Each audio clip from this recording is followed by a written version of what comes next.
Welcome to back to Channel Blano, Joseph Stalin. It's great to have you on here today. Meh. Yeah. Thanks, man. It's good to be back. Good to be back. So, Guardians of the Galaxy 2. Yes. So, the Guardians of the Galaxy return to guard the galaxy, you could say. That's horrible. Like, just don't talk again. What a pathetic intro. Alright, you go. You try then. Well, so the Guardians of the Galaxy, they're back. They're, I guess, obviously after the usual shenanigans,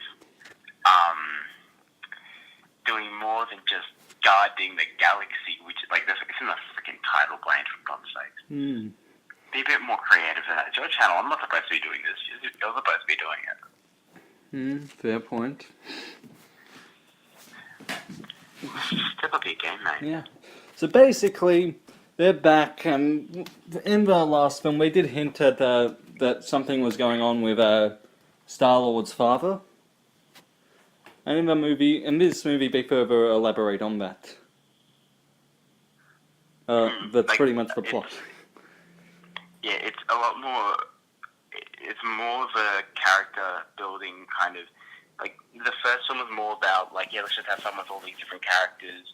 Make them quippy, make them, like, obviously it's more, like, it's funny, but there wasn't really a lot to the characters. They didn't do as much, but with this film, it was more every single character, or most of the characters, like, out of the main cast, they were all a lot more fleshed out. That was the goal of this particular film. And I think, like, to be honest, yeah, like, it mostly succeeded in that. Yeah. Especially with, obviously with Star-Lord, obviously he's the main part of it, and if you see the film, obviously, like, you'll know why, and if you've seen any of the trailers, you'll see why it's meant to be more focused on him. Yeah. But, yeah, it's just, like, I feel like that, because, obviously, it's really centered around, Star-Lord. I feel like all the other characters, I mean, although they're still fleshed out really well, although they do serve the film, they're kind of left a little bit in the background, and it's kind of like, oh, what do we do if it's a more personal story, and it's more about, Peter Quill, like, what are we going to do for them? They're just going to do their own thing? Okay. And then, I'm making it sound worse than what it actually is, to be fair. But that's kind of one thing I felt during it. Yeah. I also felt that the blue alien and dude, I forgot his name, but he was also a lot more fleshed out in this film. Oh, yeah. Oh, you're talking about Mary Poppins, yeah? Yeah, Mary Poppins. Yeah, I think his name was Yondu, from memory. Yeah, Yondu. Yeah. Actually, wait, it's Michael Rooker that portrayed him, yeah? Like, I can't remember names and shit. I just remember him from The Walking Dead. Yeah, I think it is him. Anyway, his performance is really good. There is it's not really much of a gripe. It's just more obviously, if you've seen any of the trailers or like the posters and anything like that, you'll see that Yondu's kind of mohawk. It grows. However, there's a brief period when, like, it's not really the biggest spoiler on Earth, but, like, it's more mechanical and it helps him control his arrow. Yeah. However, basically there was a period where he didn't have access to that arrow because his proper the one that he had in Guardians, one like a smaller mohawk, that's busted. But then he kind of went not. He kind of just became half-brained at it. Like, it seemed a bit weird. Like, is it just for his arrow? Does it do more than that for him? Or that's a bit unclear. And it's just a minor gripe, to be honest. But, yeah. That seemed a bit weird. Yeah. I think. But, yeah. Yeah. All in all, the main, there's just a really minor nitpick. but I think kind of in general, it's a lot more personal, like all the stories and all that stuff. And I feel like that was most of the good idea. They were all like most of the characters were fleshed out a lot more. Yeah.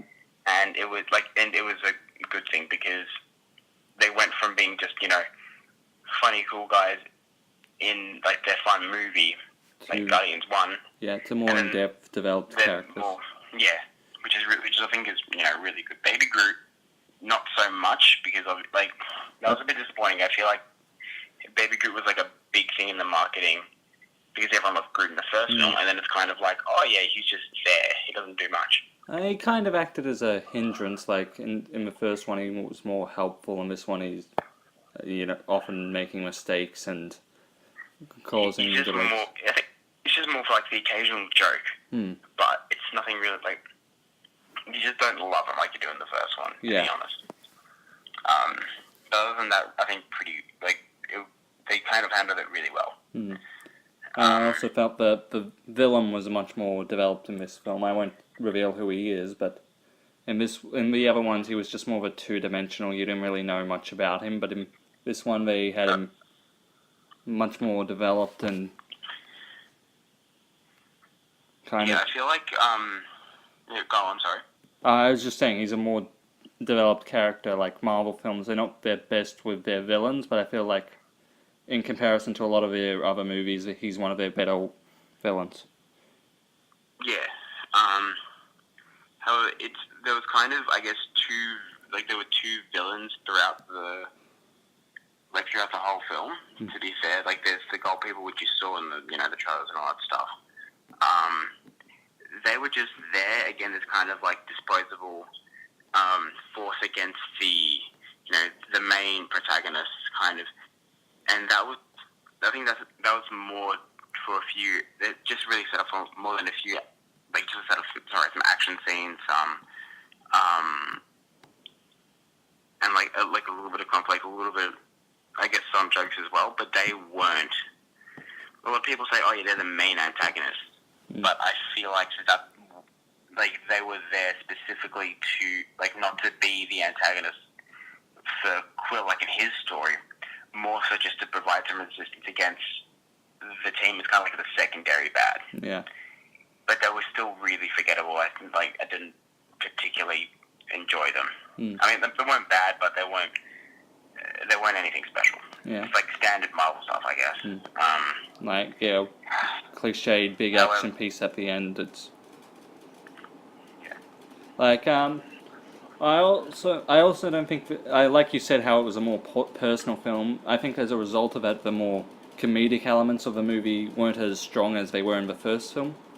I mean, there were some really funny scenes in the film, but there weren't as many as there was in the first one. Yeah, I feel like I don't think that's necessarily a bad thing, though. I think they were trying to go for a different angle. Yeah, but it's still a really funny movie. You still laugh a lot during. Yeah. However, it's definitely a little bit more serious compared to the first one. But again, that's not a bad thing. It's just a thing that's there. Yeah. I guess. I think speaking of the honest, if you like the first Guardian, you'll like this one. That's kind of the easiest way you can say it, because obviously it's the same director, the same. Yeah. Not everything, but yeah. It's also got a good soundtrack to the film. Of course. Yeah, but you knew that going in. Yeah, like I said, if you like the soundtrack and everything from the first film, like I said, you're gonna like the second one. Yeah.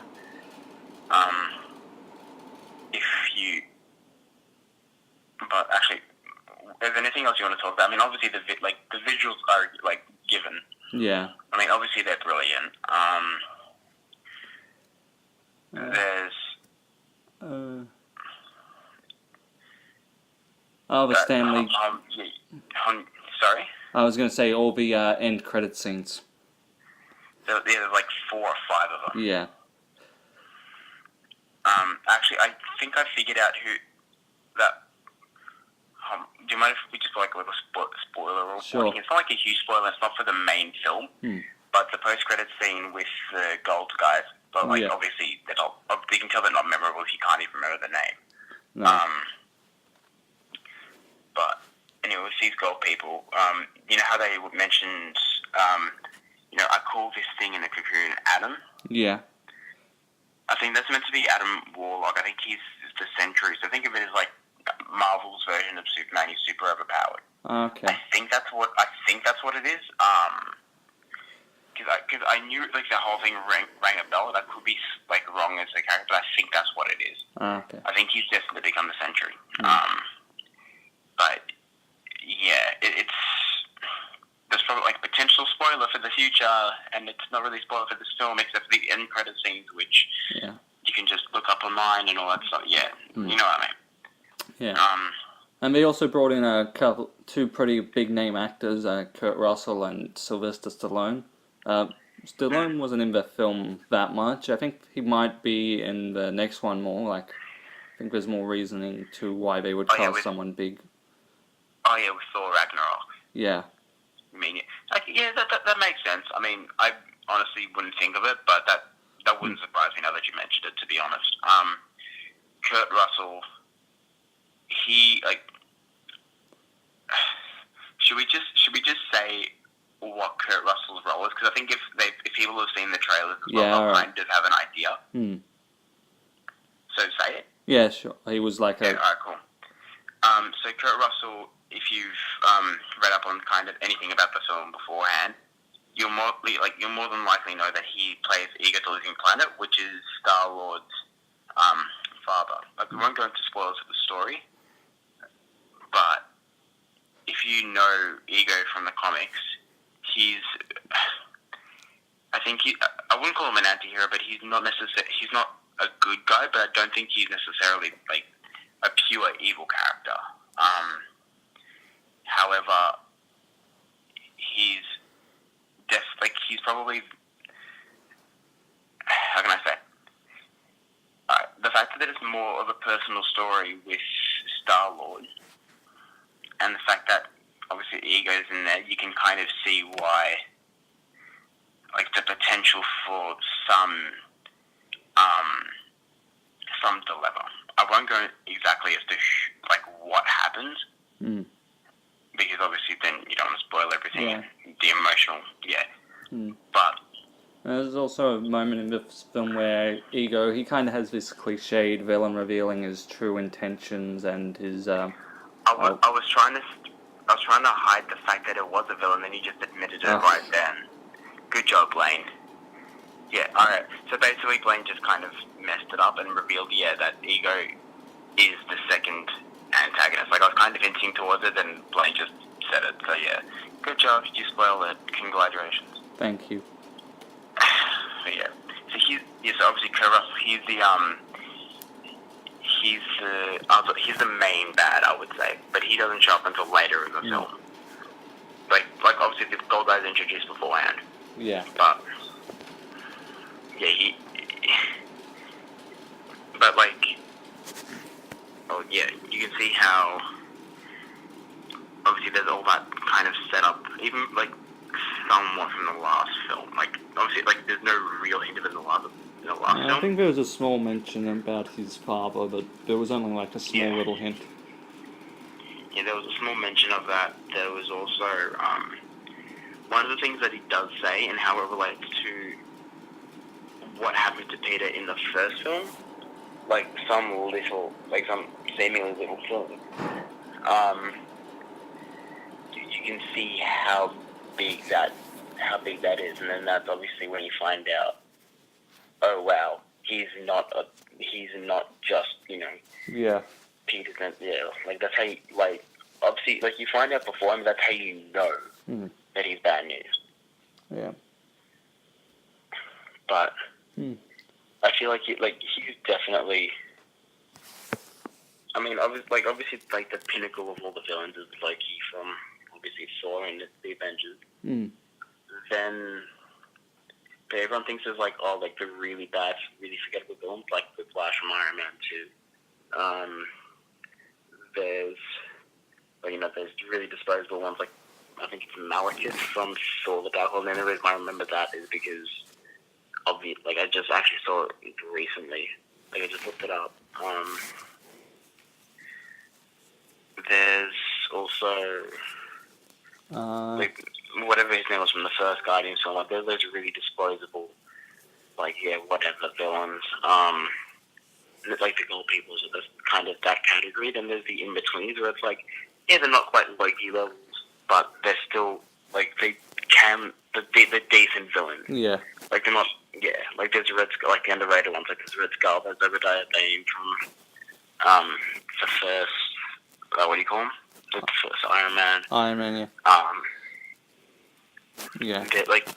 They're those few that are kind of like, they're good. Obviously, they're not Loki level. Like they're not going to leave too much of an impression, but they're not bad villains. Yeah. I feel like Kurt Russell as Ego, he's definitely not their worst tier, but I don't think he's still quite Loki levels, but he's definitely one of their above. better. Yeah, he's definitely one of the best ones, which I think arguably isn't saying too much, but again, he's probably, there's Loki, and then I think it's Ego. That's what I personally think. Yeah, I'd agree with that. So, overall, did you like this one or the original Guardians more?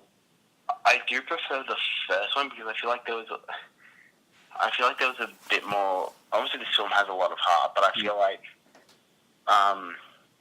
the first one was just a bit more fun, and it had its own, a little bit more of an identity compared to the rest of the MCU. True. This one still definitely has that vibe. Yeah. But I feel like. Sorry? You go on. I just feel like that it was, like, the first one was, a little bit better. However, if you do go into this film, you're gonna enjoy it still.